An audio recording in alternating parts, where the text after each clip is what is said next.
étoiles. Un grand merci pour la fidélité sur cette chaîne émettant dans la vie de Kikwit. Nous sommes très contents aujourd'hui et très confiants de votre fidélité parce que nous sommes venus vous servir dans le cadre de notre émission culturelle, comme vous avez l'habitude de la suivre, intitulée ou dénommée Culture 26 avec votre humble serviteur.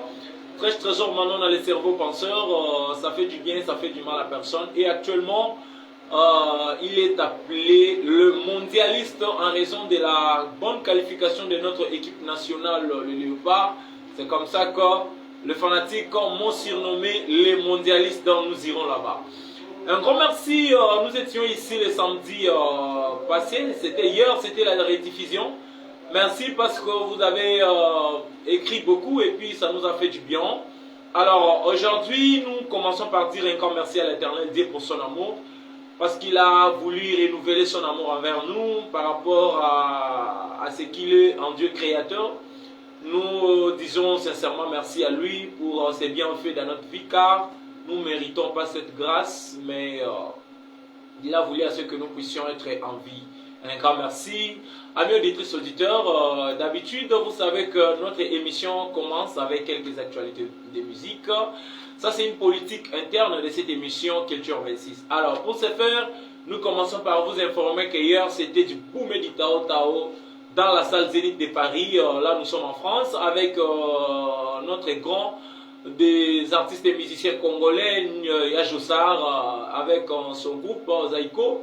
Ils étaient vraiment au grand rendez-vous devant une multitude de personnes pour pouvoir faire du bien à travers la culture congolaise. Et puis nous avions vu comment les gens se sont déplacés de par-ci par-là pour pouvoir venir suivre cette bonne musique. Et puis c'était vraiment du bien. Sincères félicitations et bravo une fois de plus à ces grands artistes et musiciens congolais. Et ça démarre comme ça.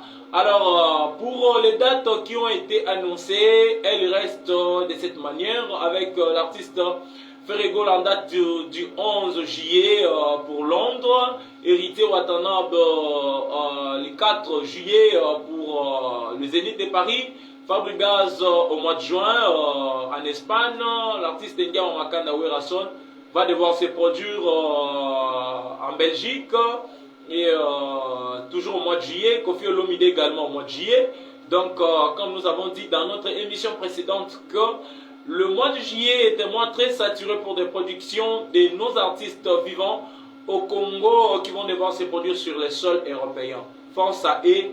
Alors, aujourd'hui à Kikwit, nous avons beaucoup d'artistes qui sont là, qui se sont donnés dans cette aventure pour pouvoir travailler.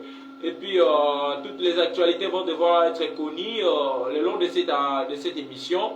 Mais à présent, nous signalons que nous allons commencer notre émission avec les deux jeunes artistes du groupe Léopard. Une œuvre conçue et faite par le fait Eli Alemba Lecoq chante. Nous avons la présence du jeune artiste Carte Mémoire et Jimmy de Combat. Avec les deux artistes, nous allons devoir nous échanger. Et après, nous allons recevoir un artiste que nous allons tous découvrir aujourd'hui pour sa première fois d'être en face de votre humble serviteur. Et après, nous annonçons aussi l'arrivée de l'artiste Mathieu Madiata qui est déjà dans les parages de cette radio. Merci beaucoup. Nous disons que l'émission passe en direct sur notre page Facebook, mais aussi nous avons un numéro de contact. Vos SMS sont toujours les bienvenus dans cette émission sur 081 42 89 068 081 42 89 068. Ça, c'est notre numéro de participation.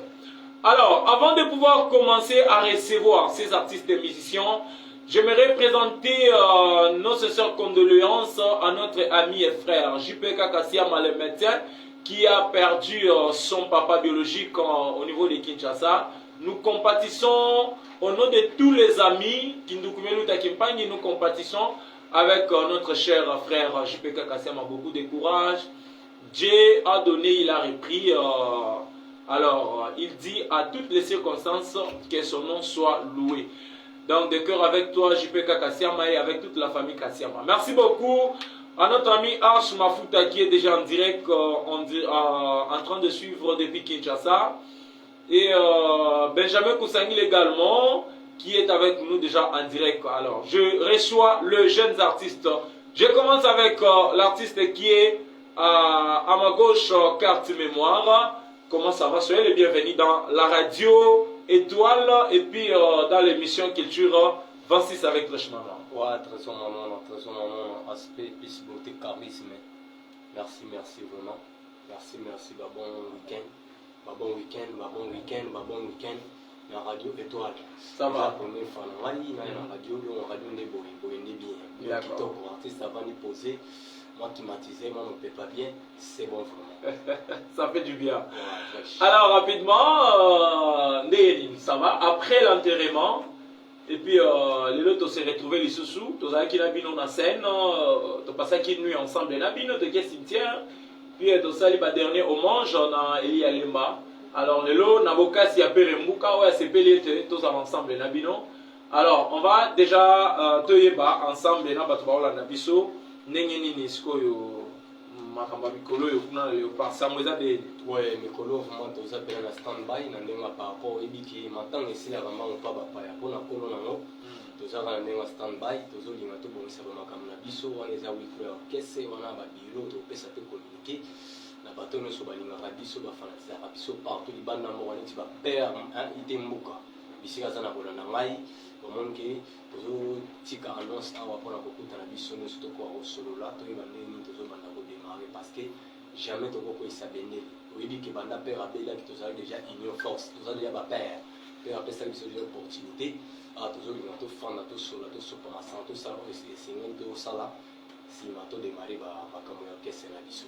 Alors on va parler un peu de l'organisation ndenge les cas qui sort ensemble avec Union des musiciens de Kikwit, mais aussi Nabiro Nabino, parce que nous avons eu votre secrétaire général et puis votre président donateur.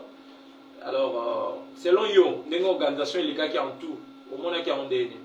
Ouais, selon moi, une organisation les cas qui, voilà, mon qui en très bien, voilà, les qui vivent dans la pour honneur, quand même, bah, contre étant 7 ans, il parle des autres mots, ils sont battus. Parce que biso gérant tous simple ba musicien to quoi to accompagner qui n'a c'est pour temps pour na lokumu ba mon rappel présence ba musicien et ça la bien mais na ndenga par rapport ndenge ba les autres temps mo ba liembo ba sali bodon vraiment pour na ebelo mo côté na ebelo mo côté sauf quand on a ba nous on rappelle kunda manonera na on wa kunda maki donc on va ça la ngali et tali ça bien force comment na organisation côté podium ndenge podium et salemaki parce que ça on va dire bah rimer et tambola qu'il fallait baser le podium il y a métallique mais bah au créer le podium il y a mabaya comme on a eu au combattre na podium on a mabaya que la papa na yo azali père na yo musicalement parlant et ça qui on est bon et ça là quand même bien été mais na ko tia mo pena na tout est comme tel parce que na très émotionné funa le na ko ça na portion so na vraiment na funa ça la parce que mon pépé on est quand même mais ça là que m'a fait au podium pena na mo tabo son disani ba ba mo bazali na gérance par rapport au même moment qui ce qui est coca qui ou pas il y a un moment de comment tu n'as pas niveau tous allez vraiment la chouette en tant qu'artiste et musicien à Léopard ce qui au coca qui ça la reproche na bandeko bazaki na organisation et vous sur quel point par exemple bon pour moi on soulever trop au va être moli bat baliembo oui bi que tant ba nos na ba réunion ba kulu to bazala place sur ba doyen ba mo ba lo ba ke mo mo balia rangote mais chose étonnante na côté sur la théorie sur ba les on est moli bato baliembo longa moko sikoyo elekelaki nga fort oseka na kopesa bazala te bango nde babetisi te mais kaka mbeba ameki koyela bango susu donc soki ezalaki bongo prochainement pour na mbala nsima bakosala yango su te donc elongo na koloba nde yango wana. Merci amis auditrices auditeurs, vous qui suivez l'émission Culture 26 avec votre humble serviteur. Je suis très trésor maintenant là, les cerveaux penseurs, actuellement appelé le mondialiste. Nous sommes sur 081 42 89 068. Votre SMS fera du bien dans cette émission. Et je rappelle que je suis avec le jeune artiste de l'orchestre Léopard. C'était Carte Mémoire. À présent, nous allons prendre Jimmy de Combat. Lui aussi sans jeune qui en fait partie de cet orchestre qui a vécu également avec l'illustre du Paris. Donc lui également est dans ces studios. Nous allons le recevoir pour bénéficier de son raisonnement dans cette émission Jimmy Dekomba. Soyez les bienvenus. Voilà, merci Trésor Manwana, merci Naba Auditeur Nyoso Bazolanda Biso, na Radio Étoile, merci na IT Pelembuka Docteur Oya Sali Lelo, Botozala Awa, Batubayo Kabiso, na Pession Botebele, Père Doublé, Yabata Mama Inès, Kikwiti Mobimba Seke Bazozela Kaliopa, tout ça vraiment bien. Alors, Tokundaki, Toleli Lekok, Tokundi, impression na yo ndenge makamne sur les gaki et vous à la nid. Oui, impression na ma premièrement et ça nous bien pour Tokundi leader non air. Tokundi leader non air, quel que soit niveau ya malobezo lobama. Biso en tant que bana yo part to linga e kaka Tokunda leader non air. Ndenge tokoma ki pe liboso famille to sola kina bango nyonso le kaki vraiment d'amiable le kaki pena kitoko. C'est que tu sois là qui bien et belé bato bakoyaka na ba radio bakoloba mais vraiment loba eze pas na biso biso to linga ke ba mona bena ndenge ni to so kunda leader na biso bien yango to kunda leader na biso bien c'est facile biso pe bato to tikani to zaka na esprit moko yango zo mona ke to zo tambola na unité ya solidarité makasi na musala respect belé pour lobi to zala pe bato na kati ya société. Ok, tokolu kapeto ye banga bandeko tout ba Hollanda biso sikoyo. Tant le kokadaki vivant en tant qu'artiste et musicien et le nini lelo okotikala nango comme souvenir. Oui, lelo ngana Jimmy Dekomba pour battre ba mona ngabu et ça les coxan. J'espère que na yemba na nga ebele mais le koka yo bimisanga. Le coq au bimisanga Alexandre Nzela mabete Nzela kisite le coq a fortifié nga pona yeba bena musique. OK. Yango na zomonde la le bon Dieu azwaka pe manaye na bien. Biso pe bato tikali na kumisaka ipo asala nga Dekomba. Lelo na kati ya kutso balobi ke batanga ba musicien c'est que nga pe na kati na grâce à le coq yango Nzambe vraiment abatela ebisika ye sali. Nani bela ko commentaire a contribuer et logo ezala ponga ezalaki animateur mais le coq a initié nga yoko banda ko yemba balisusu c'est que ceux qui to kepe na critère ba yembi naza pona le coq pour des champs Meilleur vocal na yo sala dans le pari aux années. meilleur vocal nanga C'est lo yo na tuba ba vocal ebele oh mon apenda que soko yembi en même public et tellement quand même yo mo te sentara très à l'aise. naza pena na ba vocal na ba animation na sala na leopard. OK. Na yemba oya suka to yemba na kai de charge to cha oh revoir kwenda mbote to yembela mesela be pembele to yemba ni nyango na monika kawe na katikati ya butu na moni ya peleye le koka shande mesela be ya tikibiso sepateza le koka tikibiso ndenge na yaki koyemba lisusungula likutumbo afya kuna na zulukelute aye bamindele mayele mingi bakosala vyombo te kuna na zulwe mama yaya ale kubuta mwana yikolongozo na masindaki na ye yo na yo pe oboya treso oboya itebere muka seke bamakambo wana eza ba identité nanga eza pena ba identité côté pena na yemba ata mwana muke ayo ngane wana Dekomba wana banzemba Dekomba soko yoki boye seke biso pena yo pa ki Na mbote bo ozala na vocal te. te na mbote bo ba ker nyonso to chacha ba biloko pena nyonso to cha mbote bo to boaka na kati mais ba ker nyonso mouvement de contrairement ezara pona biso. D'accord, il s'appelle Jimmy Dekomba. Merci à vous tous qui êtes branchés, ceux qui nous suivent en direct. Ça se passe comme ça dans cette émission, Culture 26 avec votre humble serviteur. Alors, on revient aux jeunes leaders aussi, carte mémoire. Parce qu'on va chercher à savoir, carte mémoire. Yo, Nakata Mbote Bozara, avocat. Parce que cette chanson, à chaque fois, tant moi-même dans ma répétition, même dans ma concert, et la rabino nito et le rabino ninzemo la mbote bo. Bon, nzemo la mbote bo, mon qui l'époque à Zala le très sage, mari de bébé. OK. Mon qui nous se dit à Zala qui a donné de la maman la prophète, les deux la prophète. Mon qui et là nous sommes en répété zani.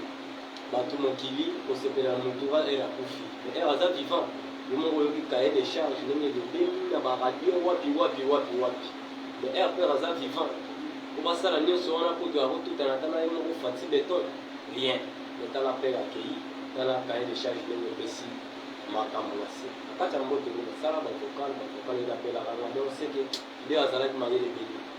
Azalaki mayele bébé. Parce que Dieu son. Mais ça ils sont en vocal. Batima ya bantu mpasi kumona kesa mpangive.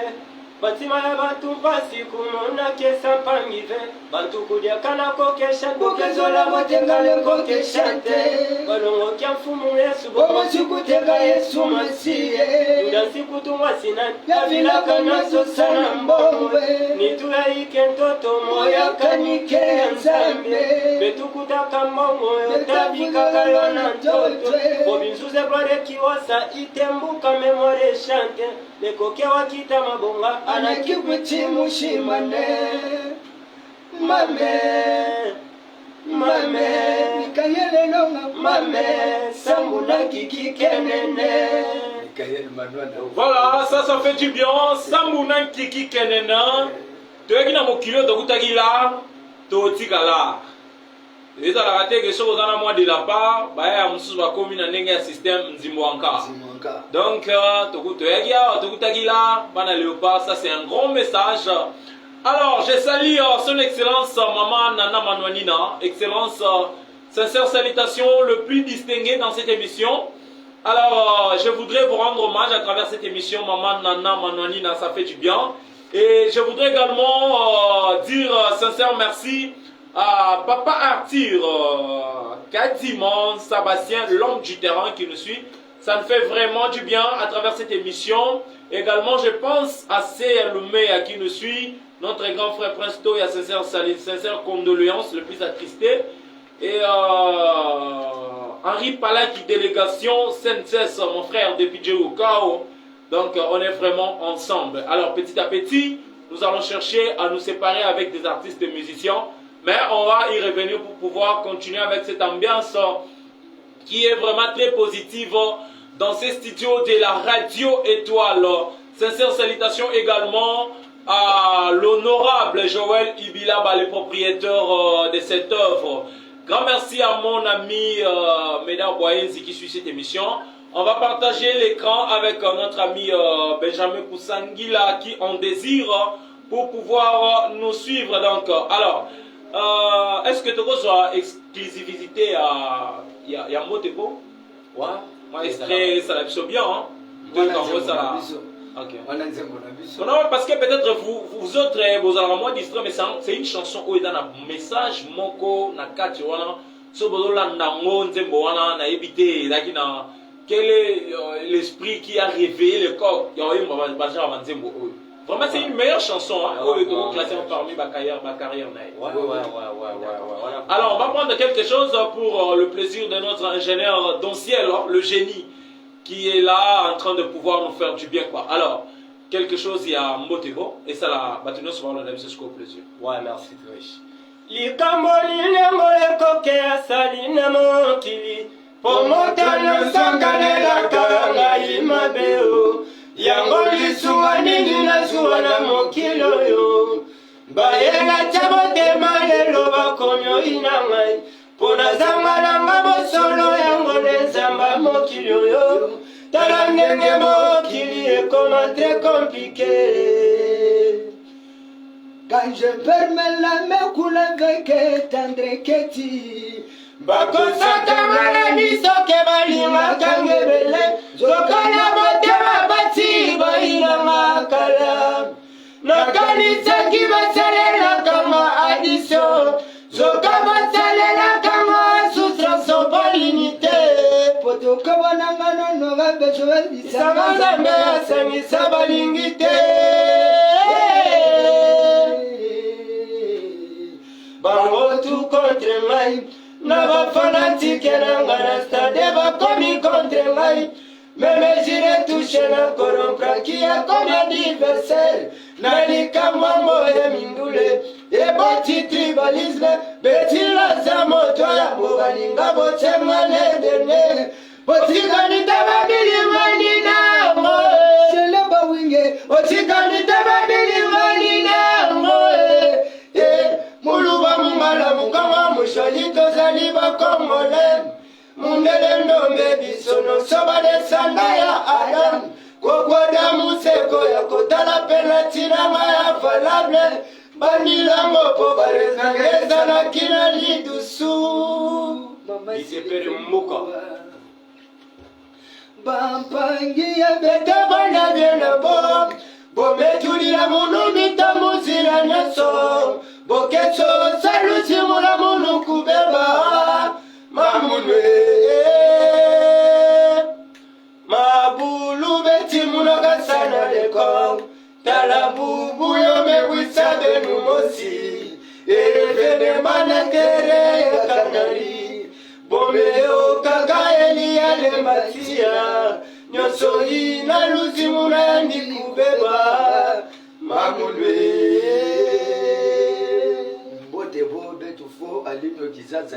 Alors, on revient.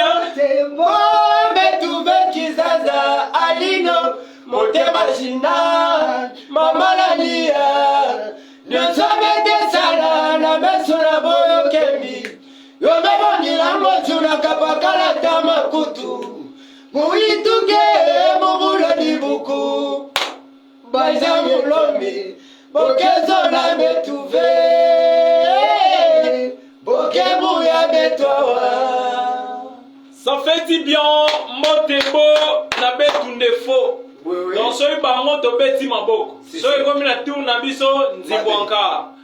Alors, ça fait du bien. Ça, c'est un gros message tiré de cette chanson. L'œuvre conçue et faite et écrite même par le fait artiste Lecoq chante. Donc, on est vraiment ensemble. Les jeunes ont démontré.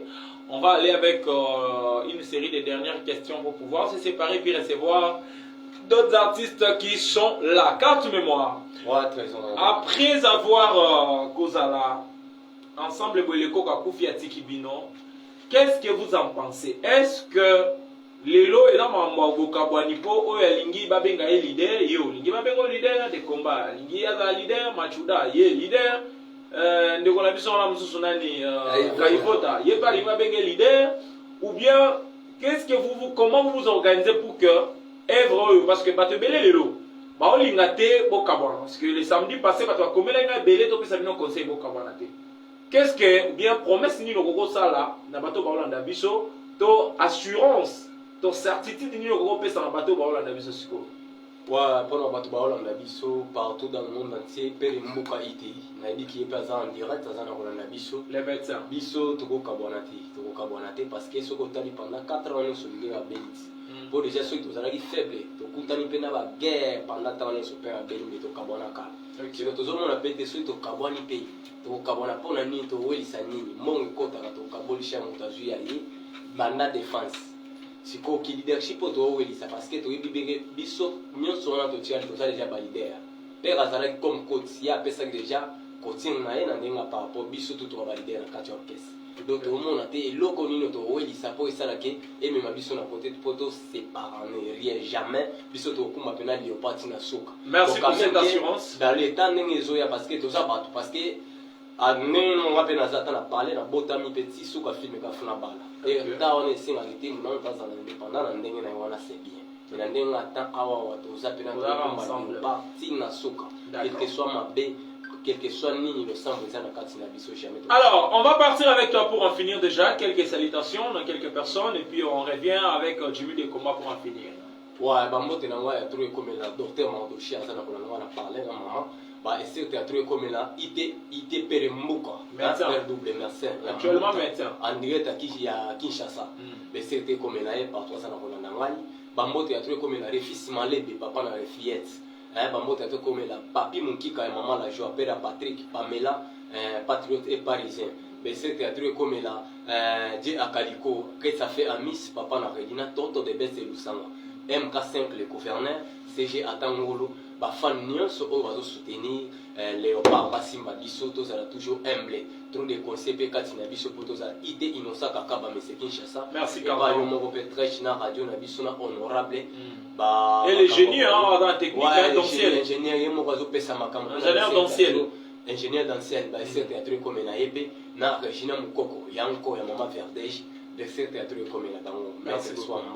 Alors, on a fini de cette manière avec nos artistes de Léopard, Jimmy de Combat. C'est presque la fin de cette émission pour to Yambape Bandeko Msusu. Moi, Suka pas na yuzandeni. Oui, malobe zalaka moi suka zate. Mais nana lobabo, j'espère que moi na nyo soit Léopard. Mise nyo soit Léopard. Tuzana réunion ya monene na semaine o tozobanda. J'espère que mercredi tokozala na commune Kazamba na révérend Jikal Mwanzala.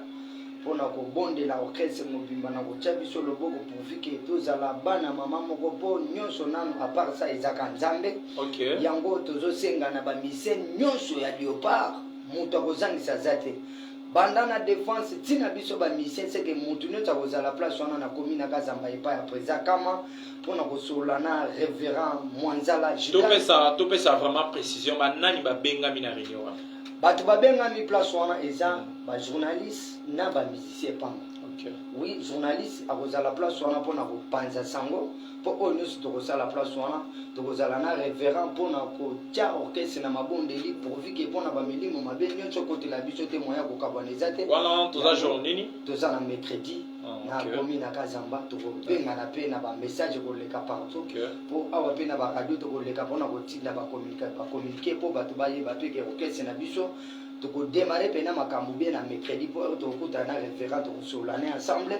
Yango nazo saluer nanu président nga docteur IT Père Mbuka yenga kipiti a to benga ki IT mais bien pour asali médecine na ye wana nazo saluer ba sortissant nyonso oyo ba bimi na idea ah ouais inikika oyo ba confrère ya docteur Père Mbuka oyo asali lelo poto zala awa na famille mobimba André Kekakitchasa na saluer pe famille nyonso ba o balinganga lettre et Michael Manwana azolandanga pourquoi pas Michael Longa azolandanga yo moko pe Michael Manwana azolandanga ilisusu na honorable Joël Ibila ba azolanda biso on appelle jeune lokola biso zabe abatela ye merci na mama Verdes pourquoi pas mutema nanga Venita Maleki Adela Kulefuka merci na maman Sylvie Mukua merci na papa Sabachan babike bisika ozali merci na conseiller de l'histoire président wana to benga ye oya fanda kana biso pena bisika ya azali eberia kolongele bisika zolandanga coup de chapeau pena po makambo yo eza monde entier orchestre na bino Léopard yango yo merci na top succès merci na ba onyo so ba contribuer qui pona kolela le coq tuye na ba liste te poto bando kotanga bino révérend Mwanzala président nga babike Albert Wunda Kapolo merci na Ido Zanga les jeunes patons merci na CB Matondo bisika azolanda ngai pourquoi pas DG Mbele azolanda ngai merci na batuno so ba o ba tiaka penalty na bango po balanda nga DG de Christ na merci beaucoup DG de Christ na ville basse coup de chapeau merci beaucoup de combat merci na Yopé. Alors ça n'est fini avec nos jeunes leaders de Léopard, Jimmy de Combat et Carte Mémoire. Alors, ingénieur Donciel, apprête-toi avec la chanson Aller-Retour. On va savourer un featuring qui a opposé Jimmy de Combat et Mathieu Madiata dans l'ancien temps, ça fait du bien. Mon ami qui me suit en direct de Congo Central, méthode Ndandoula, big dédicace à toi, Jobenka Mankams. Et puis nous avons déjà parlé que l'artiste Québec Central nous a donné une chanson aujourd'hui. On va la savourer aussi, cette nouvelle chanson dénommée Bombé pour notre jeune frère artiste musicien Central Québec. Alors, on va couper d'abord notre live en attendant la chanson. Merci beaucoup ingénieur Pierre Lawela qui nous suit, big dédicace, les grands réalisateurs de ce monde. On va se retrouver après cette chanson, aller-retour, le featuring Mathieu Madiata et Jimmy de Combat. Et on se retrouve juste après.